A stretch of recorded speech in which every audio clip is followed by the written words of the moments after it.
Hi guys, 18 Dap here and welcome to the final match day preview on the channel. I'm glad it's the final one. We're not going through the playoffs. It's Notts County versus Doncaster Rovers. Let's get the video started.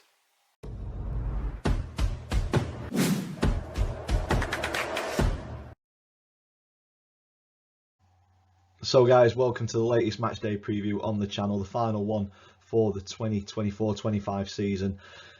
It might not be the final game for Notts County though. We will go into that in a little bit more detail throughout this preview, but it is Notts County versus Doncaster Rovers, final game of the normal season. If you're an existing subscriber, thank you so much for supporting the channel and continuing to do so. If this video has brought you to the channel, please consider clicking subscribe so you don't miss any future content. And this is the format that we go through match previews. We'll look at previous meetings between the two clubs, current form across all competitions. I choose a Doncaster Rovers player to say a few words about.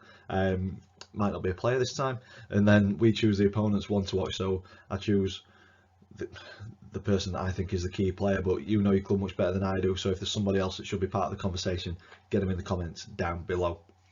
And then we finish the video off with three predictions. Predict a team lineup thanks to FanHub.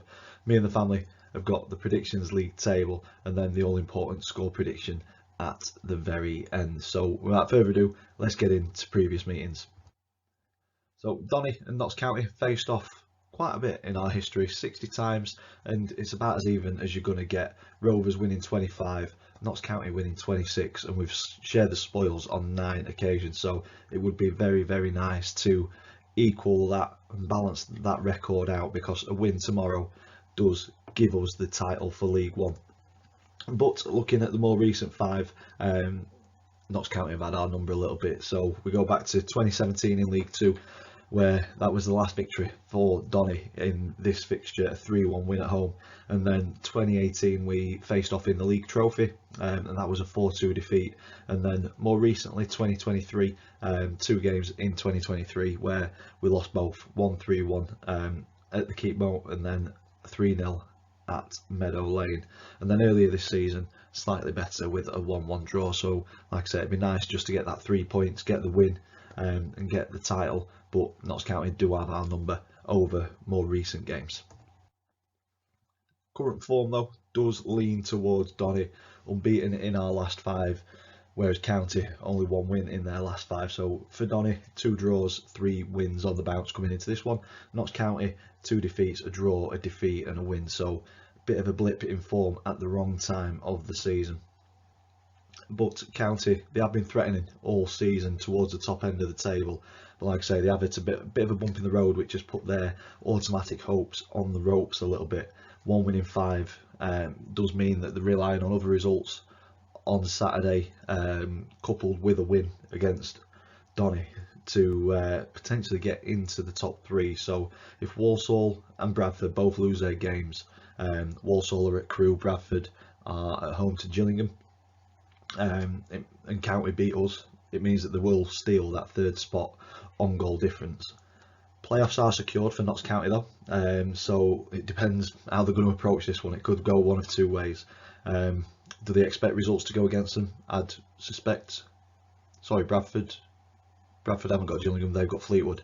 I suspect that Bradford would beat Fleetwood at home. Walsall been in rough form, so I can't see them getting anything. So yeah, from Notts County perspective, do they rest key players ready for the playoffs, a little bit like Sunderland have been doing in the Championship? But I think with the way that League Two has been going this season, I think there's bound to be another twist. There's got to be, hasn't there? You'd think so. It's just if there's enough twists left for Notts County to get those snookers and get into the top 3 on the final day. Stranger things have happened though, so yeah, depends how they approach it. From my perspective as a Rovers fan, it'd be great to see key players rested for the playoffs and kind of the door wide open for us to win our final away game and get the trophy come the end of it. But I think whenever there's a chance of getting top 3, we'll see. We'll see on the day with the squad that's announced. But a big crowd awaits. I'm expecting a party atmosphere in the away end regardless. We've done part of our job. Obviously main objective was to get promoted. We've done that. It'd be nice to get the trophy, but at the start of the season, I'd have accepted first, second, or third. So buzzing to be in a party atmosphere, celebratory away end, regardless of the result. So yeah, no pressure, no stress.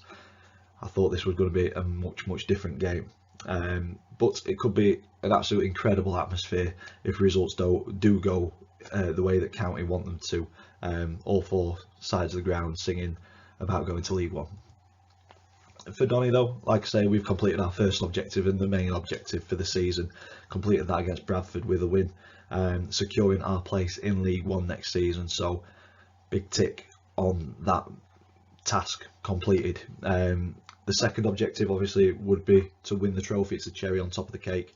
It is in our hands. If we match or better Port Vale's result, who are at home to Gillingham, we win the league. So yeah, match or better it, and simple as that, we win the league. A superb effort from everybody this season, and we've said that countless times. It's a season that needed to be judged 46 games in, to see where we went right, where we went wrong. I do feel that we have made it difficult for ourselves at times. It looked like we were wanting to throw away every opportunity that was put forward to us. But I think the staff, the squad, we've been in and around it all season. Probably one of the more consistent teams in League Two. We've lost a game and then we've gone on a decent run of form. There's a couple of disappointing draws in there, but again, they've been kind of followed up by decent wins. So over the length of the season, like Grant McCann said numerous times, teams finish where they deserve to finish, and we are guaranteed promotion. So we deserve a top 3 spot for sure. A big summer coming in though. I think it'll really show the ambition of the club. I think Grant's already come out and said that he don't want to settle for 14th, 15th in the table. He wants to push, and it's great to hear that. And it's telling the players that they can't rest on the laurels, and it's about capitalising on kind of the positivity and that momentum that promotion sometimes gives. And I think expectation from myself is a mid-table finish, but I think if that opportunity arises to go for playoffs or push towards the top end of League One, you've got to take it with both hands. So it's going to be an interesting summer, see who he brings in, how the team's going to look, who stays from this season. And yeah, I think that'll really give us an indication of where we're going to be next season. But yeah, really looking forward to this game. Really don't care about the result. It's all about the party, about getting promoted. On to player profile. So for this one, it's not a player, it is Grant McCann himself, 45-year-old, our gaffer. And for me, since coming back in for his second stint in the Rovers hot seat, I think he's helped turn the club around from a very toxic environment from the very top of the club down to the bottom, including us fans. We were so divided, so detached from the club, and it's turned into a club where the fans, players, staff, board, everything feels so much more connected than probably ever before. There were times obviously under John Ryan where everything seemed really together, but I don't know, it just feels so aligned at the minute from fans and club, and it's great to be a part of it and see kind of progressing and developing over the last couple of seasons. And Grant's been rewarded with promotion this season after heartache in the playoffs last season, in a season where we really shouldn't have been in the playoffs, but once we got there, it was so gutting to not kind of get that extra step and get promotion. But it set us up well for this season and automatics, which is fantastic, and it's a great reward for Grant. Gone through a tough time in his personal life at the minute, so I think this is kind of a huge reward for the sacrifices and effort that he's put into the club over the last couple of years. So looking forward to seeing what is to come in League One. Grant McCann is a manager that knows that division very, very well. He'll know the personnel that's needed for a good season, and kind of the set-up tactics and everything. So I'm really looking forward to seeing Donny in League One under Grant McCann. On to the opponents one to watch. So pretty obvious choice for this one. I think if Notts County do go full strength, McGoldrick is going to be on the pitch, and that's who I've gone for, the one to watch. He showed what he's all about against Bradford, just his quality, ability, he is one of those players at this level that can make something happen out of nothing. You can do absolutely everything to stop him, but still not stop him. So yeah, 37 years old, centre forward. He's been around the block, hasn't he? He knows what he's doing. 634 appearances, 180 goals. I think he scored 17 this season with 3 assists. Correct me if I'm wrong down in the comments below, but I think when you've got a player of that ability that's contributing still at the age that he is, you can't sniff at that at this level. But yeah, 180 goals, 66 assists across his career. Exceptional player. Certainly one to look out for in this fixture. On to the predicted team lineup. So this is a difficult one to predict because I'm sure there's some sore heads in the Rovers team, and it's whoever's probably recovered from the party in this weekend. But I've gone with Sharman Lowe in goal, Sterry, Anderson, McGrath and Maxwell as a back four. Midfield three of Broadbent, Bailey and Clifton. Molyneux on the right, who should have won player of the season, but unfortunately it didn't. Gibson on the left with Rob Street up front on his own. So yeah, that's the 11 that I'm predicting to start this fixture. On to the predictions league table. So if you are new to this, me and the family predict the scoreline for every single league game. If we get it spot on, we get 3 points. If we get the outcome right but not the scoreline, it's 1 point. Completely wrong, it's no points. And I think there was some tactical predictions last week because I put 2-1 on the screen. Everybody else went with 2-1, so no change. Chris remains top on 31 points, Max on 30, I'm in third on 29, and my dad in fourth on 25. So my dad cannot win the trophy. It's down to Chris, Max and myself.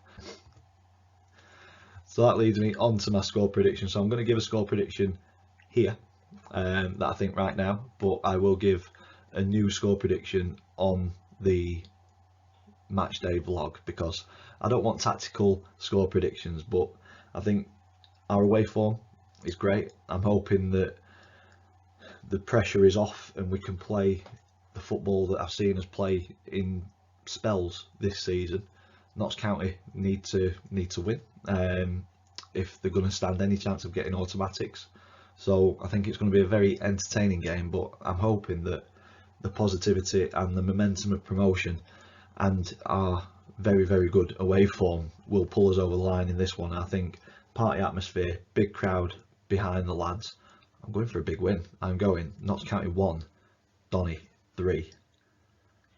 We will see if I stick with that or if I change it on the match day vlog. So I'm going to leave this here. If you've enjoyed it, stick a big thumbs up on it. Comments in the section down below. Subscribe if you haven't already so you don't miss the match day vlog on Saturday. And all that's left for me to say is thank you for watching, and I will see you in the next one.